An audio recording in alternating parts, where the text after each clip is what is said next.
guys, welcome back. My name is Dispanyabate for those who don't know me, and being a Friday, as usual, I'll share the word of God as we begin our Sabbath. Thank you so much for joining in. If this is your first time, feel free to subscribe.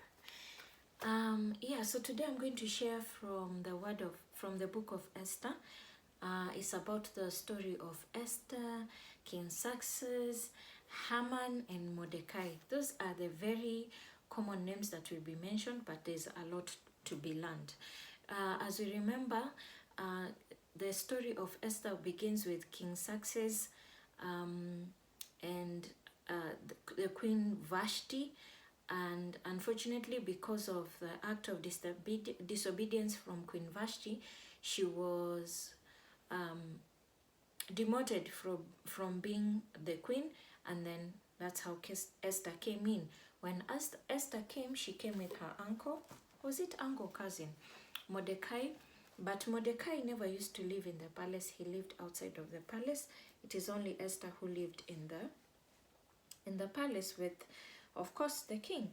So as life went on, a time came when Haman, who was one of the servants who were well honored, he was very close to the king, Success, was honored. And when he was honored, it was custom that when he passes by, people bow down to him, like an act of just to give honor to someone who has been honored by the king. People used to bow down to him when he passes through and when he passes by. Unfortunately, Mordecai never used to do that because it was not customary for the Jews to do such things.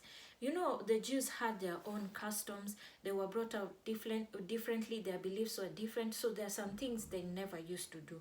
So as a Jew, Mordecai did not do this, and it got him in trouble with Haman. This is how Haman started to be against him, and he eventually started to plot against him and the whole clan of the Jews. So I will read the Bible in bits, and as I keep changing, please be keen because I'll be changing the verses, the chapters, so that we read through the story fast. There's a lot to be learned. We will discuss after this. So I will start by reading from the book of Esther, chapter 3, verse 1 to 2. And it says, this is where Haman started to plot to destroy the king. After this event, King Success honored Haman, son of Hamadeth, the Agagite, elevating him and giving him a seat of honor, higher than that of all the other nobles. All the royal officials at the king's gate knelt down and paid honor to Haman, for the king had commanded this concerning him. But Mordecai would not kneel down or pay him honor. Then the royal officials at the king's gate asked Mordecai, "Why do you disobey the king's command day after day?" They spoke to him, but he refused to comply. Therefore, they told Haman about it to see whether Mordecai's behavior would be tolerated, for he had told them he was a Jew. When Haman saw that Mordecai would not kneel down or pay him honor, he was enraged. Yet, having learned who Mordecai's people were, he scorned the idea of killing only Mordecai. Instead, Haman looked for a way to destroy all Mordecai's people, the Jews, throughout the whole of kingdom of Success. In the 12th year of King Success, in the first month, let's not read that part. So we move to verse 5. We move to verse 8 to 10. This is still chapter 3. So verse 8 says, "Then Haman said to King Success, 'There is a certain people dispersed among the peoples in all the provinces of your kingdom who keep themselves separate. Their customs are different from those of all other people, and they do not obey the king's laws. It is not in the king's best interest to tolerate them. If it pleases the king, let a decree be issued to destroy them, and I will give 10,000 talents of silver to the king's administrators for the royal treasury, So the king took his signet ring from his finger and gave it to Haman, son of Ammedatha, the Agagite, the enemy of the Jews. Keep the money, the king said to Haman, and do with the people as you please. Okay, we move to chapter 4.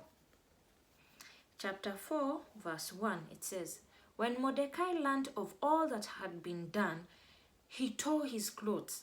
Mordecai heard about the request Haman had put up to the king, and when the king approved of it, Mordecai was not happy. And it's in chapter 4, chapter 4. Let us read. This is verse 1. When Mordecai learned of all that had been done, he tore his clothes, put on sackcloth and ashes, and went out into the city. He put on sackcloth and went out into the city, wailing loudly and bitterly. But he went only as far as the king's gate, because no one clothed in sackcloth was allowed to enter it. In chapter 5, then Esther summoned Hathach, one of the king's eunuchs, assigned to attend her, and ordered him to find out what was troubling Mordecai and why. Chapter 7 and 8. Mordecai told him everything that had happened to him, including the exact amount of money Haman had promised to pay into the royal treasury for the destruction of the Jews.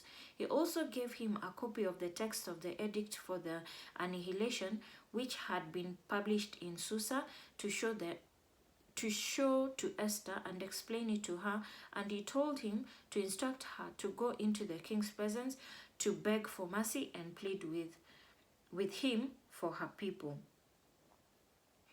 When Esther, this is chapter 12 of verse 4, when Esther's words were reported to Mordecai, this is after Esther was told why Mordecai was crying. She was a bit hesitant. It shows in chapter 11, all the king's officials and the people of the royal provinces know that for any man or woman who approaches the king in the inner court without being summoned, the king has but one law, that they be put to death, unless the king extends the gold scepter to them and spares their lives. But 30 days have passed since I was called to the king. When Esther's words were reported to Mordecai, he sent back his answer. Do not think that because you are in the king's house, you alone of all the Jews will escape. For if you remain silent at this time, relief and deliverance for the Jews will arise from another place. But you and your father's family will perish. And who knows but that you have come to your royal position for such a time as this? Then Esther sent this reply to Mordecai. Go gather together all the Jews who are in Susa and fast for me. Do not eat or drink for 3 days, night or day. I and my attendants will fast as you do. When this is done, I will go to the king, even though it is against the law. And if I perish, I perish. So in chapter 5, verse 3 to 5, it says, Then the king asked, What is it, Queen Esther? What is your request, even up to half the kingdom? It will be given to you. This is when Esther approached the king. Verse 4 says, If it pleases the king, replied Esther, let the king together with Haman come today to a banquet I have prepared for him. Bring Haman at once, the king said, so that we may do what Esther asks. Then we move to chapter 9. This is chapter 5 of verse 9. Haman went out that day, happy and in high spirits, but when he saw Mordecai at the king's gate, and observed that he neither rose nor showed fear in his presence, he was filled with rage against Mordecai. Nevertheless, Haman restrained himself and went home. Calling together his friends and Zeresh his wife, Haman boasted to them about his vast wealth, his many sons, and all the ways the king had honored him, and how he had elevated him above the other nobles and officials. And that's not all. Haman added, I'm the only person Queen Esther invited to accompany the king at the banquet she gave, and she has invited me along with the king tomorrow. But all this gives me no satisfaction as long as I see that Jew, Mordecai, sitting at the king's gate. His wife Zeresh and all his friends said to him, have a pole set up, reaching to a height of 50 cubits, and ask the king in the morning to have Mordecai impaled on it. Then go with the king to the banquet and enjoy yourself. This suggestion delighted Haman, and he had the pole set up. So we move on to chapter 6, where Mordecai was honored. Look how things are turning out. Mordecai is meant to be killed. A decree has been made for Mordecai and all the Jews to be killed. And in chapter 6, things turn the other way. God has miraculous ways of doing things. Let us read chapter 6. Let's start from verse 1. That night the king could not sleep, so he ordered the book of the Chronicles, the record of his reign, to be brought in and read to him. It was found recorded there that Mordecai had exposed Bigthana and Teresh, two of the king's officers who guarded the doorway, who had conspired to assassinate King Xerxes. What honor and recognition has Mordecai received for this? The king asked. Nothing has been done for him, his attendants answered. The king said, who is in the court? Now Haman had just entered the outer court of the palace to speak to the king about impaling Mordecai on the pole he had set up for him. His attendants answered, Haman is standing in the court. Bring him in, the king ordered. When Haman entered, the king asked him, what should be done for the man the king delights to honor? Now Haman thought to himself, who is there that the king would rather honor than me? So he answered the king, for the man the king delights to honor, let them bring a royal robe the king has worn and a horse the king has ridden, one with a royal crest placed on its head. Then let the robe and horse be entrusted to one of the king's most noble princes. Let them robe the man the king delights to honor and lead him on the horse through the city streets, proclaiming before him, this is what is done for the man the king delights to honor. Go at once, the king commanded Haman. Get the robe and the horse and do just as you have suggested for Mordecai the Jew, who sits at the king's gate. Do not neglect anything you have recommended. So Haman got the robe and the horse. He robed Mordecai and led him on horseback through the city streets, proclaiming before him, this is what is done for the man the king delights to honor. Afterwards, Mordecai returned to the king's gate, but Haman rushed home with his head covered in grief and told Zeresh, his wife, and all his friends everything that had happened to him. His advisers and his wife Zeresh said to him, since Mordecai, before whom your downfall has started, is of Jewish origin, you cannot stand against him. You will surely come to ruin. While they were still talking with him, the king's eunuchs arrived and hurried Haman away to the banquet Esther had prepared. Imagine, at the exact time when he has already plotted against the Jews, Mordecai being the first. Imagine, because I feel like maybe the king was not aware of who exactly Haman was planning to kill. So when all this was happening, imagine God comes in his own miraculous ways. God. And he begins to disturb the king. So the king from nowhere just goes and looks at the books, the records, and it shows that there's a man who at one point was indirectly protecting you, because he came and he reported some of your officers who wanted to kill you. So this thing really bothered King Xerxes, and he wondered, has anything good been done for this man? Guess what? He asks for someone to come and advise him what should be done for this man. And guess what? Haman happens to be somewhere around that area, and he's called. And when he's asked, in his pride, he thinks there's no one the king can possibly honor apart from him. And so he gives the best gift of honor. Guess what? All this was meant for Mordecai. And who was meant to do it? The same person, Haman, who was plotting to kill him and his kin. And he actually did it because it was the king's command. He could not go against it. And fear came into him, plus his wife, who was very quick to advise him wrongly.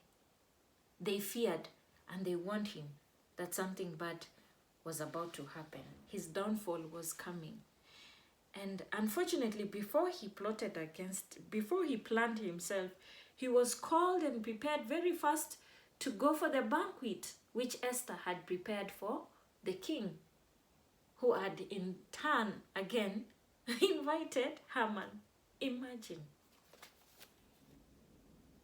Trust in God. He can turn anything around against your adversaries. Let us continue. In chapter 7.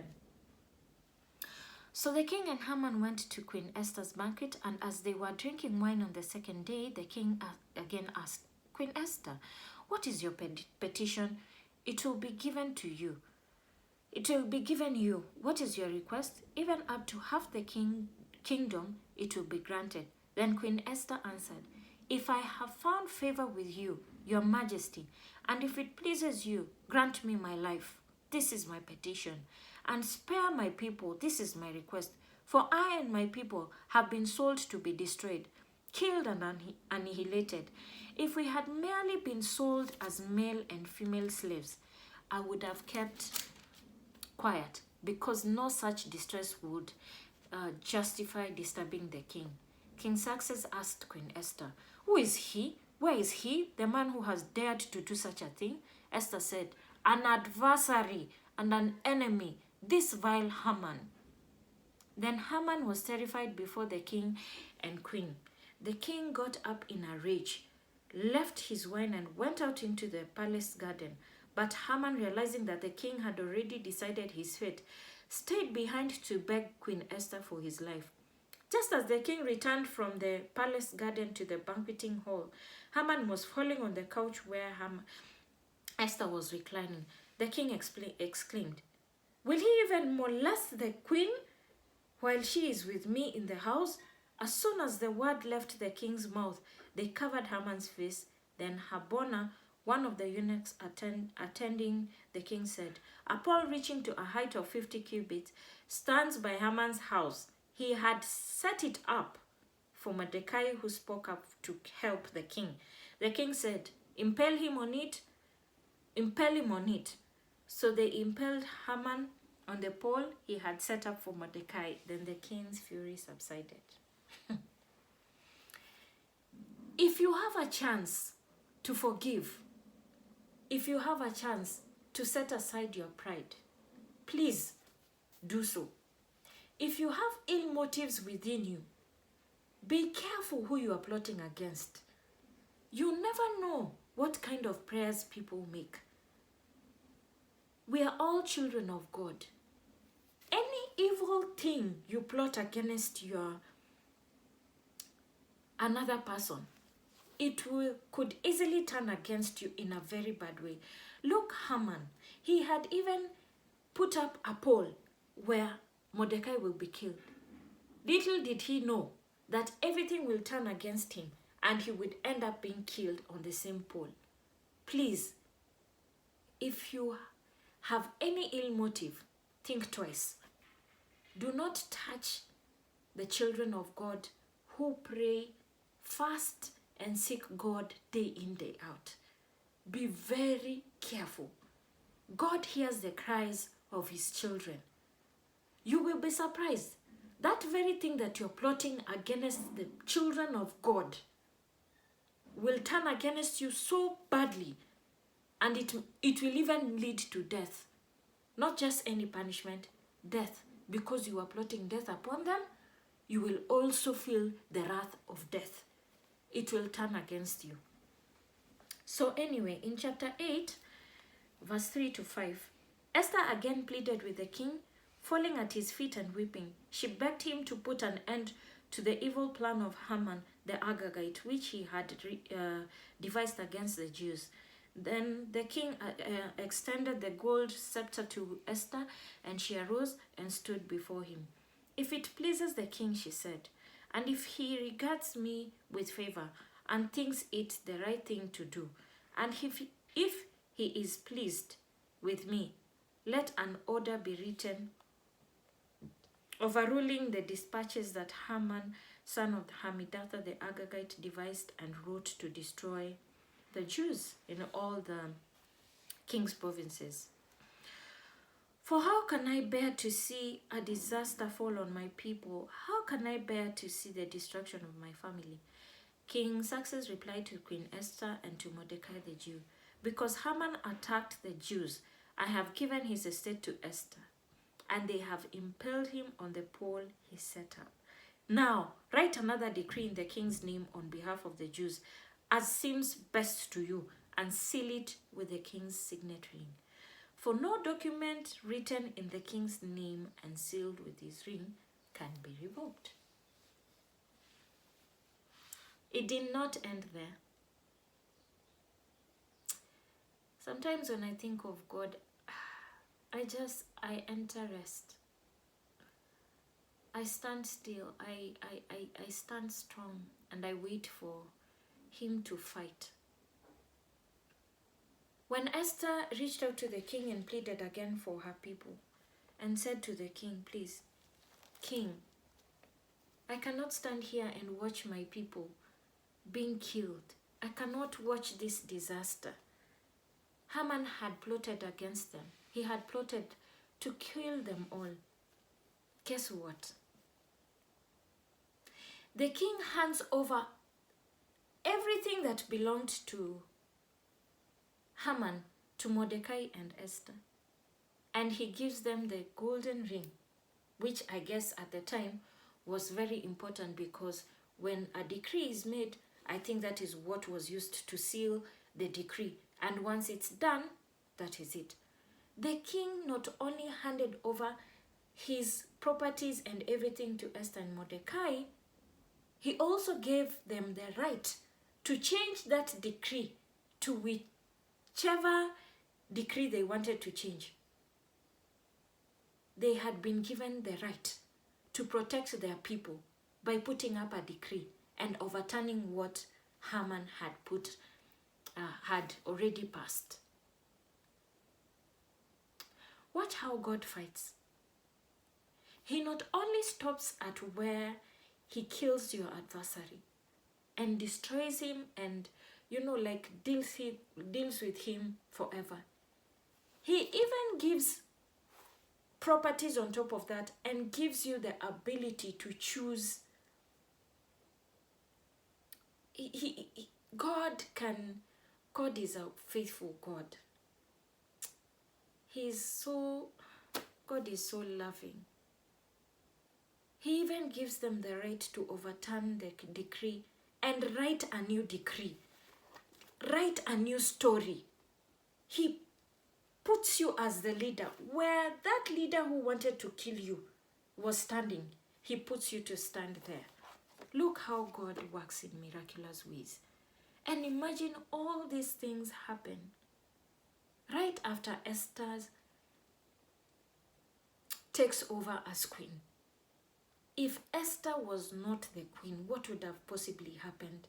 Maybe the Jews would have been killed, because Haman would have been honored if he was a friend to the king or close to the king. And the Jews, being their custom, would never have knelt down to honor him. It was not in their custom. So there was a reason why Esther had to be chosen as the queen. And also, be very careful not to disobey. Disobedience to authority is key. Be very obedient. But anyway, it was bound to happen, because clearly God sees ahead of time, and he plans and plots everything, and he makes a way. He just has his own way of doing things. I hope you're blessed today, and I hope you have learned something. And if you have something against your friend or your neighbor or your brother or sister, think twice. Pray. Do not do anything.